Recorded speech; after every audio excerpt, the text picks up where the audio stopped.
Okay, so I am back. I am back and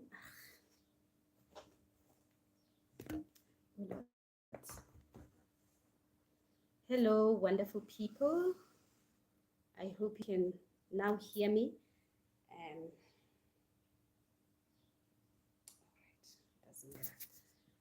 I hope now you can hear me and you can see me. Let me wait a bit.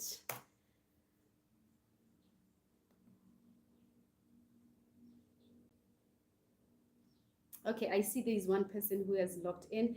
Hi, hey, hello. Please let me know if you can hear me and you can see me. All right, so let me put it this way. Take out that. All right, yes, there are 4 people who have joined me, 6 people.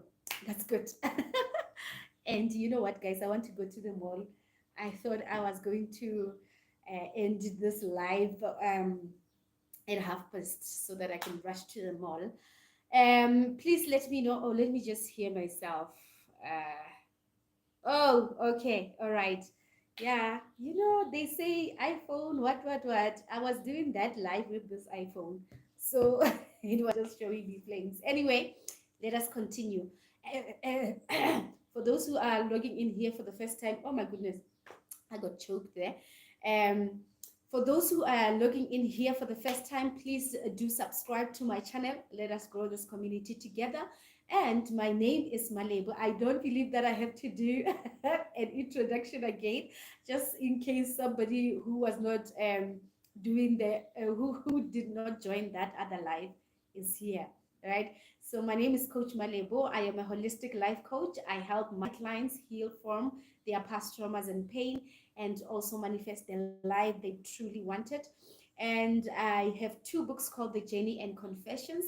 I'm writing my third book. Well, I have so many books that I haven't published, but I was led to um, do this book, to write this book. It's mostly about trauma and what people think trauma is and what actually trauma is not. So I will let you know the details, soonest. But anyway, today we're talking about forgiveness and healing. What did I say? Forgiveness doesn't mean you have healed. Yes, forgiveness does not mean that you have healed. And what I want to make sure of is that we understand what forgiveness is.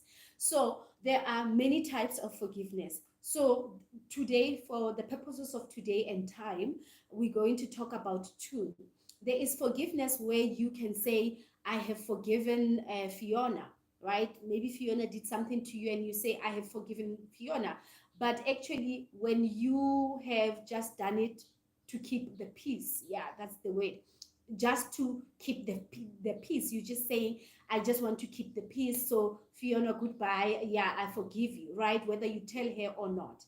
And then there is forgiveness where you can say, I have truly and honestly from my being I forgive this person. Yes, maybe part of it might be that you want to keep the peace. Maybe part of it might be something else. But truly and honestly, you are saying that you are forgiving this person, or you utter those words because you know that you have truly forgiven. Now these 2 look the same. So I can come here and say, I have forgiven the guy who has sexually abused me. And another person can say that, but when the meaning of forgiveness for these 2 people are different, right? So I want us to talk about this one, and particularly my story. I think me forgiving the person who has sexually abused me was coming from a place of, when you want to keep peace. That's me.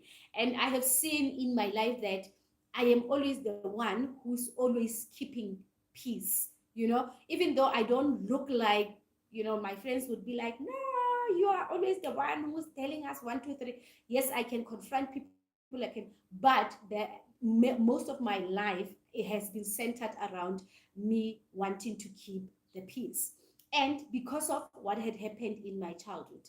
So a guy rapes me, right? For 3 consecutive years. 3 years. And I did not know, or the only thing that I knew was that it was not nice, whatever that we were doing. But I think when now I am doing the healing, I think that there was a point in my life actually when I actually kinela, and this was the reason that there was a time when I was playing outside this guy's house, and then somebody else said I must go and fetch water inside the house, and I found this guy with some other lady who was almost the same age as him, and they were doing what we were doing. By the time I didn't know it was sex, so it had conditioned me to think that that was okay, right? So I think from that day going forward, then it started being a norm to me. It started being something that we can do, even though I didn't like it. I then was doing it. Okay.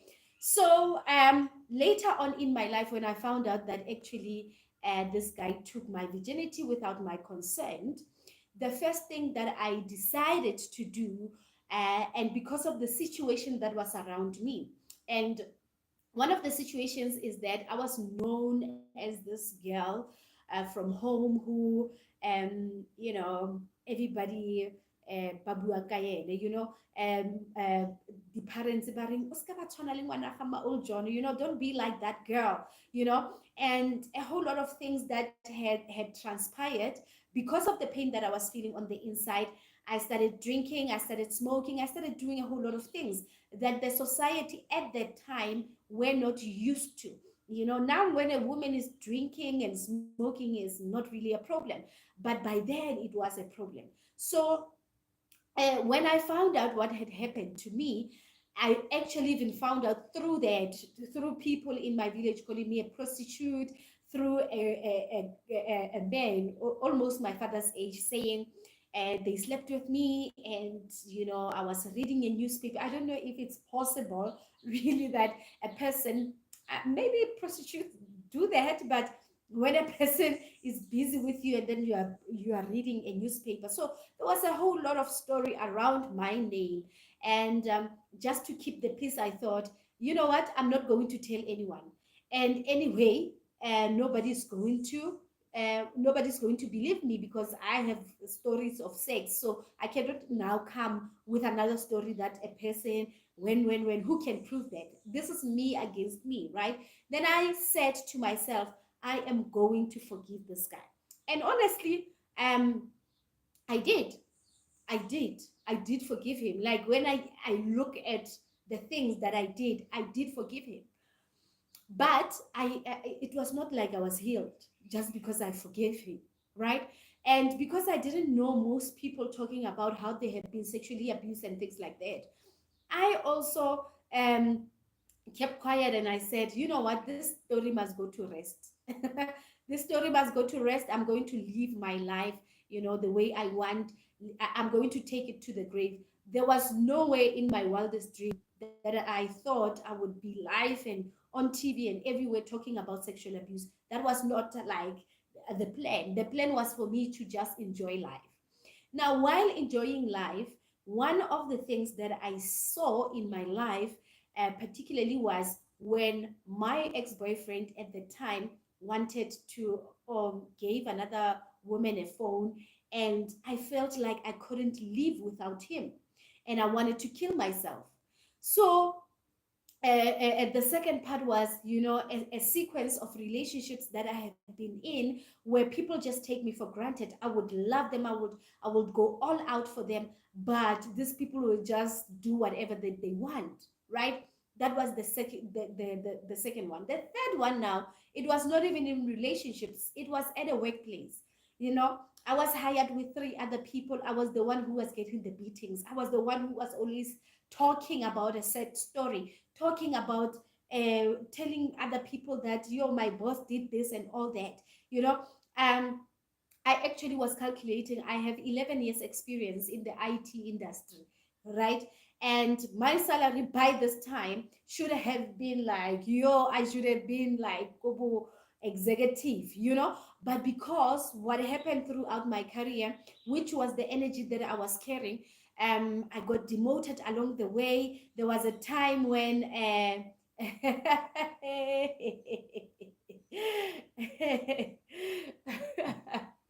Seriously, seriously, this killing of self because of someone doesn't want you anymore. Kura, you know what, guys? You literally want to say, "Hey, I'm going to kill myself," because somebody doesn't want you. And the workplace, a whole lot of things happened to me that I kept on asking. You know, I remember there was a day when I was working and I was crying, because I didn't have money. I was in a lot of debt by the time. I didn't have money. I was asking, oh God, why? Why me? The things that we always do. Why me, God? Why? Why? I never thought in my wildest dream that the rape on its own has done something. Then, even if I had forgiven, but the rape has done something. So I thought, in South Africa, we have been colonized by the Western people, so we relate more to church than saying I am meditating, right? Even when you say meditating, you will be saying meditating from the Word of God, meaning that you are meditating from the Bible. So the first thing when I thought my life is not going the way I would have loved it to go, I thought, let me go to church. You know, let me go to church and do this thing, fast and do all these things. And I remember there was a time when I was in church. When I explained this to people, it's like I'm crazy. There was a time when I was in church, and the pastor will be praying there. And I think people would have said, you were demonized, you were with the demons and all that. But it was just a part of me that was wounded. So let me explain to you. The pastor would be preaching there and saying healing. Oh, rabba, what, praying there. And right here, like this part of me, I would hear a voice that would be like swearing, whether it's swearing at the pastor or swearing at me, but it's swearing. But no one could have seen that. No one was seeing that. And I kept on asking myself, what exactly is this? I kept on swearing. And when somebody's saying something good, like the Lord is going to bless you, I would be like, what? And swear words would be coming out, not vocally, but through, and now that I know it's connected to the heart chakra and the throat chakra. So this part of me was greatly wounded because of the rape. So now I started looking for healing. I started looking because, yes, in the church, there was a part that I was helped in, but still, relationship wise, work wise, I was still not up to par, and money wise, which are three areas of our lives that will show you that either you are wounded or you are not wounded, right? So I kept on now looking for this healing. When the first time I learned that my heart, I had a hard wall of shame. For people who have been to healing sessions or energy healing sessions, to be in particular, I had a hard wall of shame. And that shame, that was what could, attracted other people. That was what pushed me to wanting to kill myself. That was the same thing that was getting me in debt. It was just shame. If you see, what do they call it? It's a hierarchy of something, but they show levels of vibration. So guilt and shame are the lowest vibration. So inside of me, I did not have love. That is why when a guy wanted to leave me, I felt what I thought was love. Um, is then going away just like that. So I thought, let me kill myself because there's nothing that I can do without this, what I thought was love, right? And I attracted a whole lot of relationships like that when I had to really push to be loved. I had to push to be recognized in the relationship and all that. What did I do at the beginning? At the beginning, I had forgiven this person. I had even forgotten about him. Like, there was never a time when I spoke about this issue, right? Before we can even get into healing, um, there were parts of me that were triggered, especially in a close relationship, and I mean like an intimate relationship. When I am with another person and we are becoming intimate, it was just horror, But never in my wildest dreams had I thought that this is the guy the rape has done this to me, and that is the reason why I was like that. Because I mean, I had forgiven.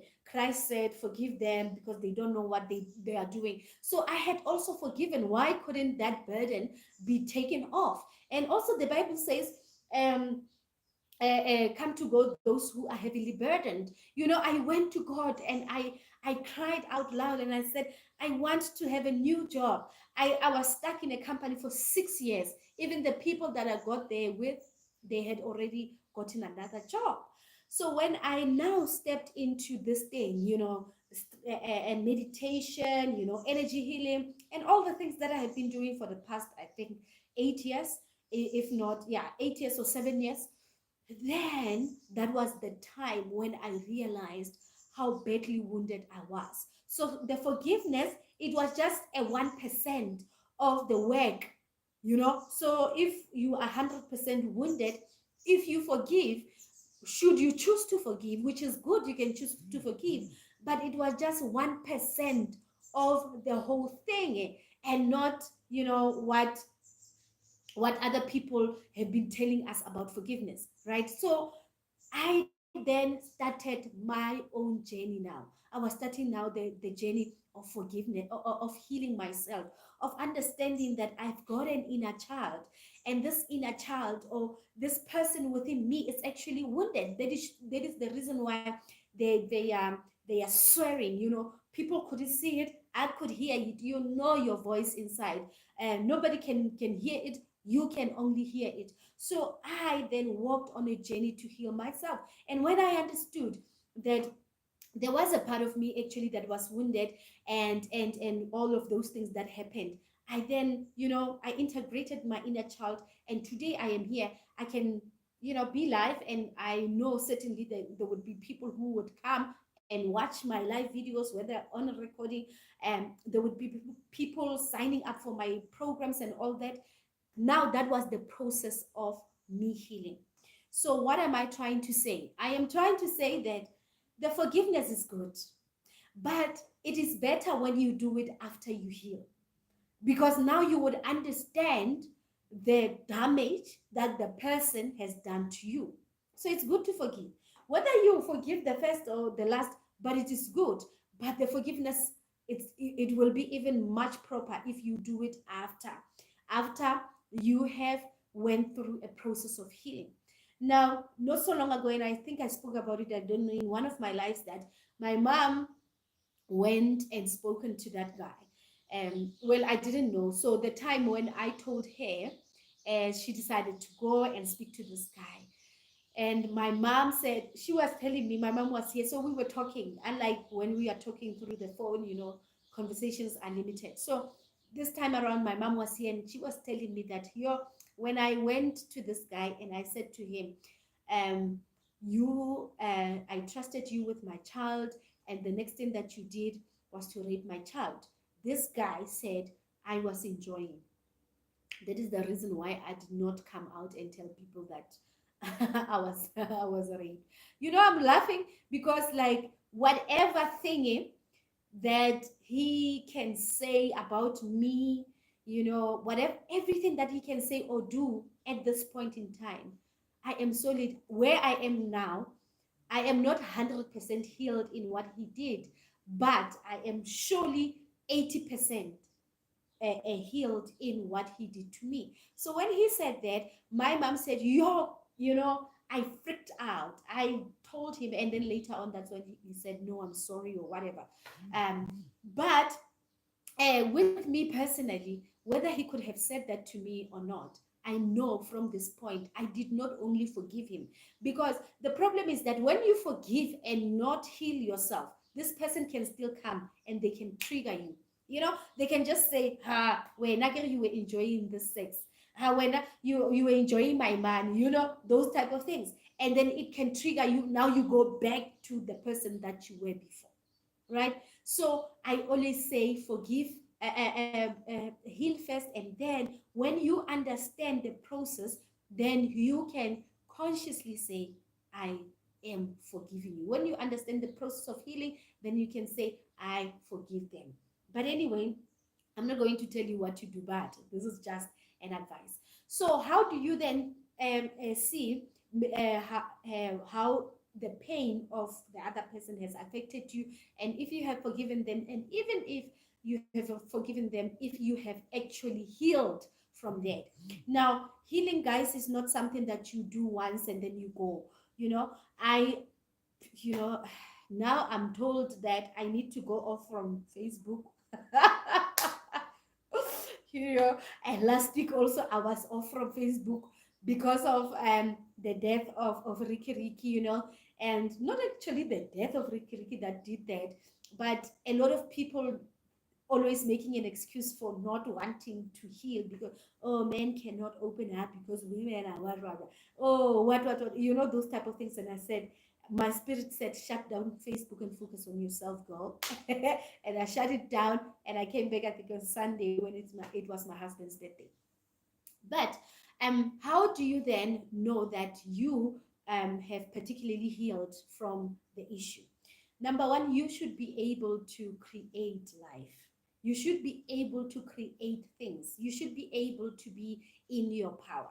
Now, many people have been had in the age 9, or age 10 or age 11, and they are still living there. They are still, when, for an example, when I was wounded, when I was raped, I felt like I did not have power. you know I felt like a victim. I felt all sorts of things. Now, every time something happens to me that triggers that event, before I went into a process of healing, I would be a victim.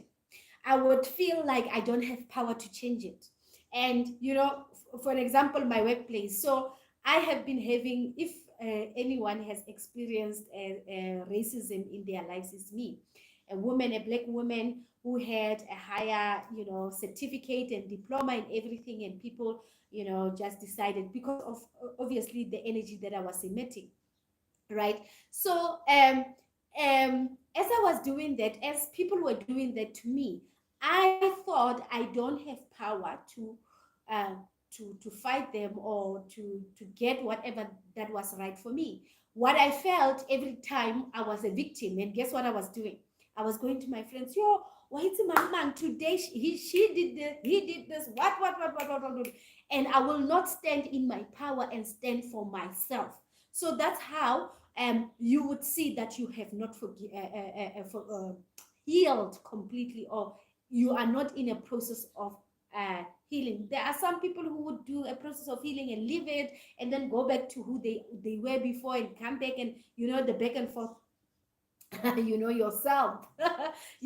So let's say, for an example, you are a married person and your partner cheated on you, right? Many people in marriage say they have forgiven the partner who has cheated on them, but they haven't. They haven't. They just did it for peace sake, so that they can stay married. So your partner cheated on you, and you felt betrayed, you felt disappointed, you felt all sorts of this all negative emotion. Let's say frustrated, disappointed, and what else, right? When you found out that this person did this to you, right?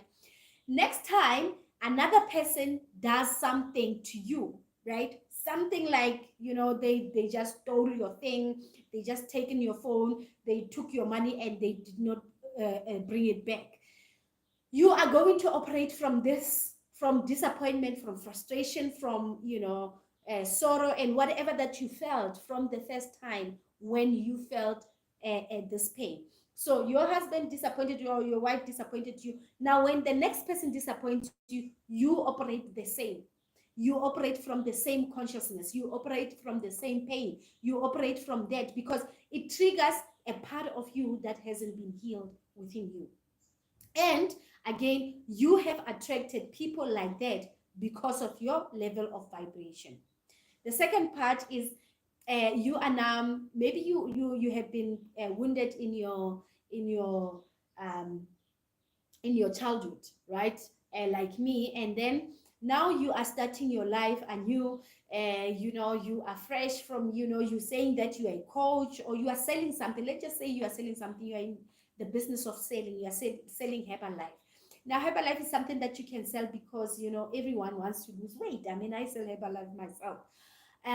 But people don't come to you, right? And what the next thing that you do is that because people don't come to you, you think that you must give up on this business and all and all. Now you are operating as well from the same thing that you operated from, the same vibration and energy that you have operated from the time when you were firstly wounded. Now you are looking at something and then you are like it, and unconsciously it reminds you of the time in your childhood when you have been disappointed by another person and you had to let go. You had to keep the peace. You had to be the bigger one, what they say. So even here in your business right now, you are trying to sell, nobody's selling because of the energy, because people don't buy from people who are wounded. People buy from people who are healed. People buy, actually, let me even put it this way, people come to you when they see your light. People will follow people who are, they see the light. They see the light in Lerato Kanyaho, because I mean she has money and all these things. I'm not saying that she has been wounded or healed or whatever, but when people see the light, they will follow you. And so is business entrepreneurship. People will want to buy from you personally because they can see the light, right? So now if you have been wounded, people will not see the light. They will just see your energy. And believe you me, I have been there. And there was a time many years ago when I was like, I am starting this program. I was so like up to par. I'm like, yes, I remember it was a mentorship program. I said, I even wrote with this good English that I sometimes have, do you want to walk in poised? What? Ha, nobody signed up for that. Not because I was, a bad person, but because the energy I had within me, because people look at you and then they see your energy. They don't see what you have written. They don't see that you have lost weight, what. They don't see that. All they see is your energy, or they are connected to you because of your energy. Now, no one showed up for that coaching thing that I did many, many years ago, because within me there were wounds that I had to deal with before I can even teach people about how you can walk in confidence, because within me there was no confidence. So do you see how it is important for us to heal?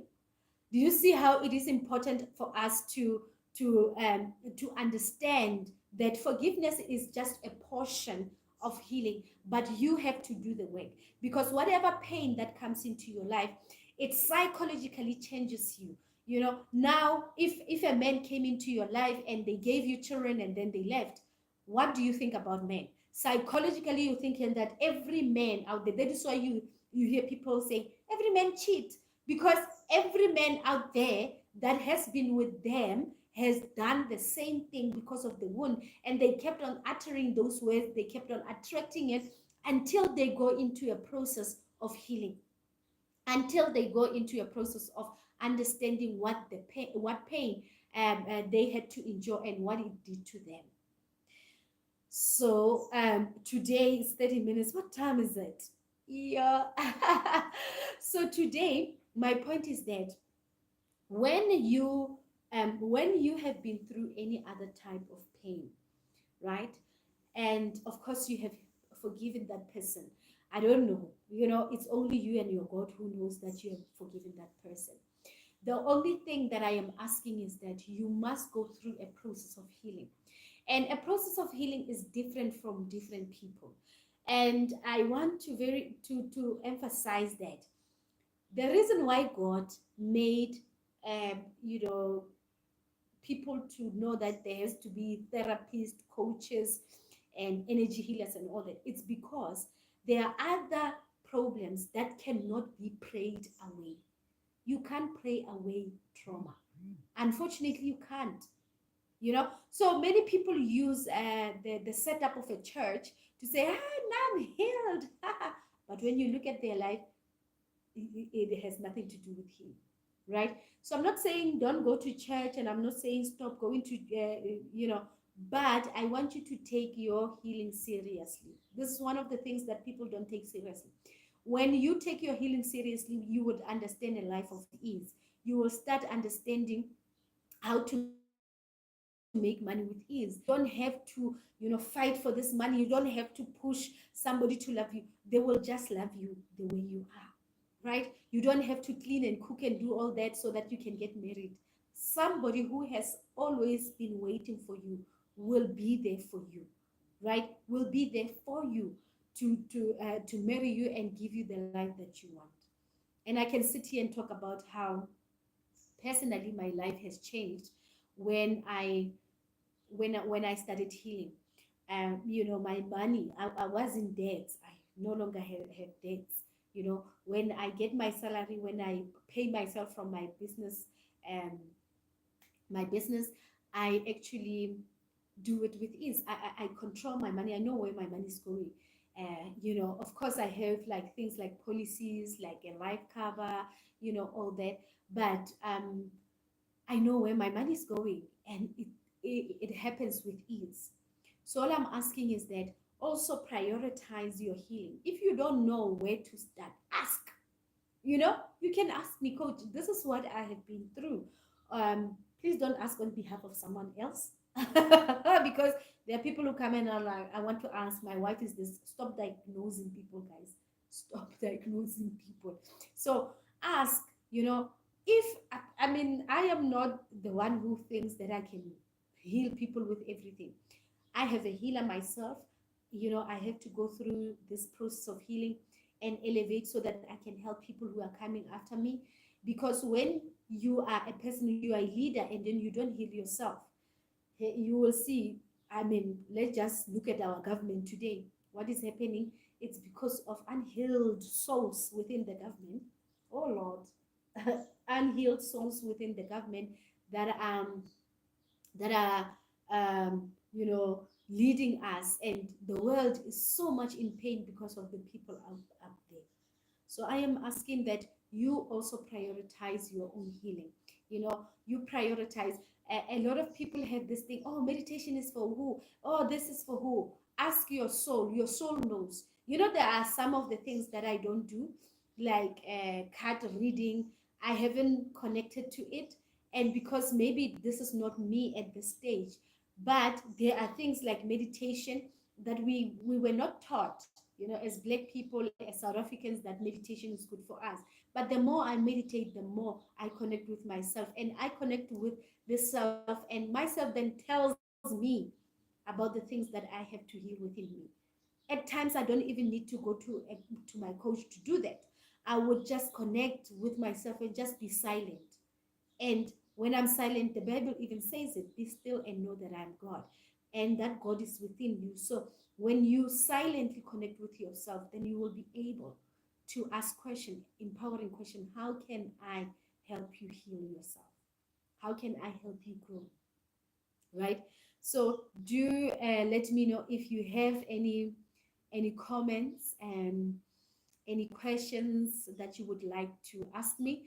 Uh, you know, uh, Next week I'm going to do this live from here because today I saw some flames. And next week we're going to talk, if nothing changes, of course, we're going to talk about money, debts, and energy.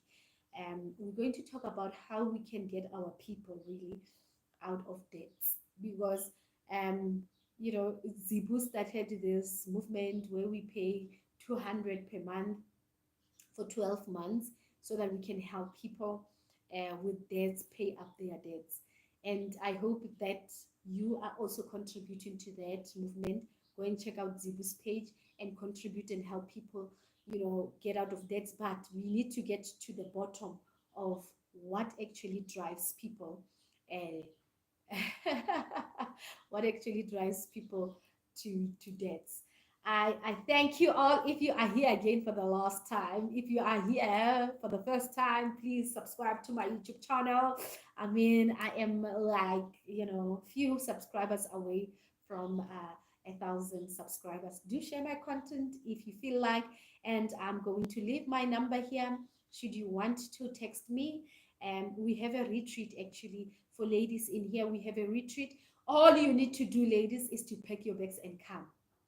The food is catered for, everything is catered for. Why not just bring yourself and come in here? And this time at the retreat, I've been having a lot of downloads about a lot of things. So we're going to be immersing ourselves, especially when it comes to healing.